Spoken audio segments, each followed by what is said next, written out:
एक सरकारी कॉलेज में 18 साल की लड़की के साथ करने की कोशिश की गई। लड़की की आंखों में उंगलियां डाली गई, कपड़े फाड़े गए, पैंट उतारने की कोशिश की गई और जबरदस्ती मुंह खोलकर उसमें अबॉर्शन पिल यानी कि गर्भ निरोधक गोलियां खिलाई गई। और ये सब हुआ दिल्ली के सरकारी कॉलेज में, सरकार की जिम्मेदारी पर चलने वाले मशहूर कॉलेज साउथ एशियन यूनिवर्सिटी में। हम सोचते हैं कि बेटियों को पढ़ने के लिए अच्छी यूनिवर्सिटीज में भेजेंगे, बेटियों को खूब कामयाब बनाएंगे, लेकिन बेटियों को कामयाब बनाने वाली ये शैक्षणिक संस्थाएं, इन संस्थानों को चलाने वाली सरकार आखिर कितनी जिम्मेदार है, वो आप इस मामले को सुनकर साफ समझ जाएंगे। आखिर तक बने रहिए और इस चैनल को लाइक शेयर और इस वीडियो को लाइक जरूर कीजिए और शेयर जरूर कीजिए, लोगों तक पहुंचाइए और चैनल को सब्सक्राइब करिए।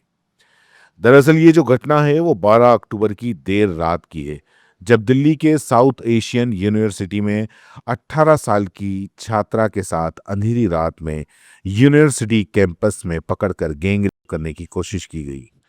यूनिवर्सिटी के अंदर ही 4 लड़कों ने लड़की को दबोचा और घसीट कर एक कमरे में ले जाने लगे, जहां उसके साथ हैवानियत की हदें पार की गई। लड़की को दबोचकर उन 4 लड़कों ने गैंग की कोशिश की। लड़की लगातार छटपटाती रही, चिल्लाती रही, लेकिन किसी ने एक ना सुनी। इस दौरान युवती की टी शर्ट फाड़ दी गई, पैंट उतारने की कोशिश भी की गई। पीड़िता ने जब खुद का बचाव किया तो आरोपी ने उसकी जांघ पर पैर रख दिया, उसके सिर पर भी मारा, उसकी आंखों में उंगली डालकर आंखें फोड़ने की कोशिश की।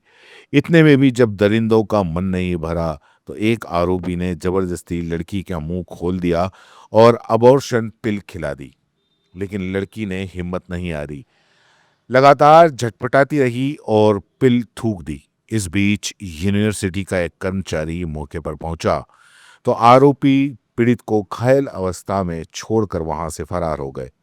बाद में छात्रा के दोस्तों को बुलाया गया तो छात्रा ने घायल अवस्था में वापस हॉस्टल भेज दिया गया। युवती ने अपनी एफआईआर में आरोप लगाया कि यह घटना कुछ दिन पहले आर्यन यश नाम के एक व्यक्ति ने मुझे ईमेल और सोशल मीडिया पर अश्लील और धमकी भरे मैसेज भेजे थे। पहले ईमेल में रात को 11:27 पर गेस्ट हाउस के पास मिलने को कहा गया। जब छात्रा ने मना किया तो मुझे टॉर्चर किया गया। इसके बाद व्हाट्सएप और टेलीग्राम पर मैसेज आने लगे, जिसमें भेजने वाले ने मेरी प्रोफाइल फोटो को एडिट करके न्यूड बनाकर धमकी दी। कहा कि अगर वो 1 घंटे में यूनिवर्सिटी के गेट नंबर 3 पर नहीं पहुंची तो ये फोटो सभी छात्रों को भेज दी जाएगी। डर के चलते मैं हॉस्टल से निकलकर बाहर आई और बिल्डिंग के पीछे चली गई।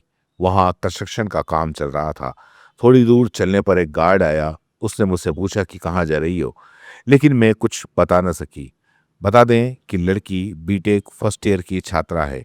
घटना के बाद उसे अस्पताल ले जाया गया, जहां उसका मेडिकल परीक्षण हुआ और एनजीओ से काउंसलिंग करवाई गई। एफआईआर मैदानगढ़ थाने के अंदर दर्ज की गई।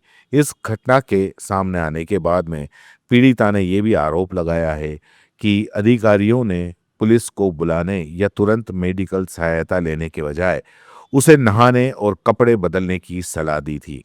उसने आगे आरोप लगाया कि उन्होंने उसकी चोटों के निशान दिखाने के लिए उसे अपनी मां को वीडियो कॉल करने से भी शारीरिक रूप से रोका गया।